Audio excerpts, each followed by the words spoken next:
शिव महापुराण की कथा कहती है त्रिवेणी का पौधा घर में नहीं लगाया जाता। कई लोग इतने चतुर होते हैं कि घर में ही त्रिवेणी लगा लेते हैं कि गमले में आंवला लगा लिया, पीपल लगा लिया, बड़ लगा लिया। तो ये त्रिवेणी का जो पौधा होता है ये बाहर होना चाहिए, घर के अंदर नहीं होना चाहिए। हाँ, आंवले का पेड़ आप अलग से लगा लो, चल जाएगा। पीपल का पौधा छोटा लगाओगे, थोड़ा समय तक, जब तक पीपल बड़ा ना हो, तुम्हारे सिर पर छाया ना ही हो, तब तक तो आप घर के अंदर लगा सकते हो। पर पीपल बड़ा हो जाए और उसकी छाया आपके सिर पर आने लगे तो उस पीपल को घर में नहीं रखना, उसको बाहर लगाओ। आंवले का पौधा आपको बड़ का पौधा छोटा हो, उसकी छाया ना पड़े, तब तक आप पूजन के लिए लगा लो, मना नहीं है। पर बाद में जब छाया सिर पे आने लगे तो बड़ को भी आपको बाहर लगाना पड़ेगा। केवल आंवले का पौधा ऐसा होता है जो घर के अंदर आप लगा सकते हो। शमी का पौधा घर में लगा सकते हो, पर शमी का पौधा भी जब बड़प्पन में आ जाए, बड़ा हो जाए, तब उसको भी हटाना पड़ेगा। शंकर भगवान को जो बेलपत्र चढ़ती है, शमी पत्र चढ़ता है, उसमें बेलपत्र का जो पौधा है वो परमानेंट कितना भी बड़ा हो जाए वो सुख देगा। पर शमी का पौधा भी ज्यादा बड़ा होगा तो वो आपको हटाना पड़ेगा, ले जाकर लगाना पड़ेगा। छोटा है चलो, पर निवेदन है कि बड़, पीपल और आंवले की त्रिवेणी आप गमले के अंदर ना बना। आप गमले के अंदर, कई माताओं की आदत है कि त्रिवेणी कहां पूजने जाएंगे, त्रिवेणी पे कहां दिया लगाने जाएंगे, तो गमले में त्रिवेणी बना लो, बड़ का पौधा भी लगा लो उसी के अंदर, उसी में आंवले का, उसी में पीपल। वो शिव महापुराण वर्णन नहीं करती। त्रिवेणी बाहर, त्रिवेणी का पौधा बाहर होगा, घर के अंदर नहीं। क्यों? शिव महापुराण की कथा में स्पष्ट कहा गया, जहां त्रिवेणी का पौधा गमले के अंदर होता है वहां उस स्थान पर महाराज कहीं ना कहीं क्लेश का भाव होता है, उस घर में शांति नहीं होती। क्यों? तो उसका भी व्याख्यान गरुड़ पुराण में कहा गया। क्या वर्णन किया गरुड़ पुराण में? कि जब जीव आत्मा को लेकर आया जाता है, सारे सुख दुख सब भोगने के बाद में कुछ समय के लिए उसको पितृलोक में जब लाया जाता है, तब पितृलोक में आने का जो प्रवेश द्वार है, उस द्वार में जब वो जीवात्मा सारे दुख भोग कर, तकलीफ भोग कर वो जीवात्मा जब प्रवेश करती है तो उसको लगता है कि यहां पर फिर मुझे कहीं तकलीफ का अनुभव होगा, तो वो अंदर प्रवेश नहीं करती है। त्रिवेणी का जो पौधा होता है, उसी पौधे के नीचे वो जीवात्मा कुछ देर विश्राम कर लेती है।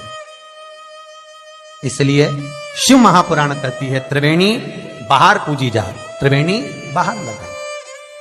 पर त्रिवेणी का पौधा घर के अंदर गमले में रहेगा। जीवात्माओं को जैसे दुख का भान होता है तो विश्रांति लेते हैं, तो आहूत पितर वासुक, जो प्रेत योनि में भटकने वाले भी जीव होते हैं, वो त्रिवेणी के नीचे कुछ समय के लिए विश्राम लेते हैं। विश्राम महाराज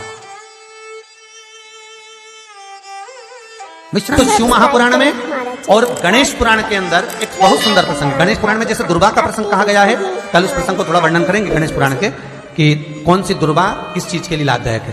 तो गणेश पुराण में शमी के जो पत्ते का वर्णन करा गया, तो उसमें स्पष्ट कहा गणेश पुराण में कि यदि एक लोटा पानी, एक कलश जल, उसमें चंदन घोलकर अक्षत के 5 दाने और पीपल के 2 पत्ते उसमें डालकर शमी के पेड़ के ऊपर उस जल को समर्पित कर कर आप अपनी कामना बोलकर जिस कार्य के लिए जाते हैं, वो कार्य मात्र 3 दिन में सफल हो जाता है। मात्र 3 दिन लगते। गणेश पुराण शमी पत्र का, शमी का जो पौधा, आपको कहा था बेलपत्री माता पार्वती के नैना से प्रकट हुई, रुद्राक्ष का पौधा शंकर भगवान के नैना से प्रकट हुआ, और शमी का जो पौधा है वो उमा और महेश, माता पार्वती का जो एक अवतार हुआ था उमा अवतार, तो माता पार्वती जो 52 अवतार माता पार्वती के हुए हैं, उसमें एक अवतार माता पार्वती का उमा अवतार है। तो उमा अवतार जब माता पार्वती का हुआ था तो उसके साथ में शंकर भगवान को महेश्वर अवतार लेना पड़ा था। महेश्वर अवतार भगवान शंकर ने लिया, तो उमा और महेश्वर का जब मिलन हुआ था, उस मिलन के दृष्टिकोण से, उस मिलन की दृष्टि से शमी का पौधा उत्पन्न हुआ। शंकर भगवान की जो जलाधारी है, बस उस जलाधारी का मुख उत्तर का होना चाहिए। घर में भी अगर शंकर भगवान का शिवलिंग रखते हैं अपन, तो शंकर जी की जो जलाधारी का मुख होता है वो उत्तर का होना चाहिए। उत्तर।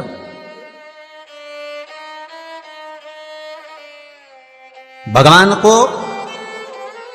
जब भी बेलपत्र आप शिवलिंग पर समर्पित करते हैं तो ये डंडी का मुख आप जहां बैठकर कर रहे हो, आप उधर बैठे हो, इधर बैठे हो, इधर बैठे हो, जहां तुम भगवान शंकर के सामने बैठे हो, इस डंडी का मुख तुम जिस जगह पर बैठकर बेलपत्र समर्पित कर रहे हो, तुम जिस जगह बैठकर बेलपत्र चढ़ा रहे हो, तुम जिस जगह बैठकर बेलपत्र को भगवान शिव को समर्पित कर रहे हो, इस डंडी का मुख आपके ठीक विपरीतता के भाव में होना चाहिए। भगवान शंकर को जहां बैठकर चढ़ाओ, डंडी का मुख विपरीतता का।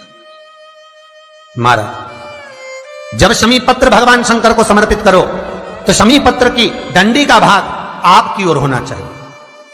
बेलपत्र की डंडी विपरीता भाव और शमी पत्र की डंडी का भाव, शमी पत्र की जो डंडी होती उसका भाग अपनी ओर होना चाहिए। यह बटकेश्वर महादेव कोई साधारण नहीं है महाराज। अदालत में केस चल रहा हो, प्रशासनिक कोई परेशानी आ रही हो, कोई एग्जाम निकल नहीं रहा हो, कोई केस अदालत में चल रहा है, नहीं निपट रहा, बड़ के पेड़ के नीचे शिवलिंग का निर्माण करिए और शिवलिंग का निर्माण कर कर पूजन कर कर घी का घृत का दिया लगाकर दही चढ़ाइए।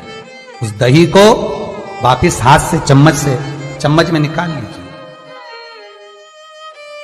उस दही को रख लो, शिव जी की पूजन अर्चना कर कर भगवान भोलेनाथ के शिवलिंग का विसर्जन कर आओ। दही जो चम्मच में निकाला है उसको एक रुमाल में लगा लीजिए, चाहे स्वस्तिक बना लो, चाहे छापा लगा लो, बिंदी लगा लो। उस रुमाल को जिस एग्जाम में बैठ रहे हो उसमें जेब में रखकर ले जाइए। अदालत जा रहे हो तो उसको अपनी जेब में रखकर लेकर जाइए। महाराज बटकेश्वर महादेव का पूजन, बटकेश्वर महादेव का स्मरण, बटकेश्वर महादेव की आराधना, बटकेश्वर महादेव का नाम जाप, बटकेश्वर महादेव की अर्चना फल देती। बटकेश्वर सुख प्रदान करती है, आपके जीवन का आनंद प्रदान कर देती है, आपके जीवन का आनंद फल देती है। श्री शिवाय नमस्तुभ्यं। अगर आपको हमारा वीडियो पसंद आता है तो हमारे चैनल को लाइक करें, सब्सक्राइब करें, और यदि आपको और कुछ सवाल पूछना है तो आप कमेंट बॉक्स में आके कमेंट कर सकते हैं। और आपको अगर किसी भी सब्जेक्ट पर, किसी भी चीज़ पर वीडियो चाहिए तो आप हमें कमेंट कर सकते हैं। धन्यवाद।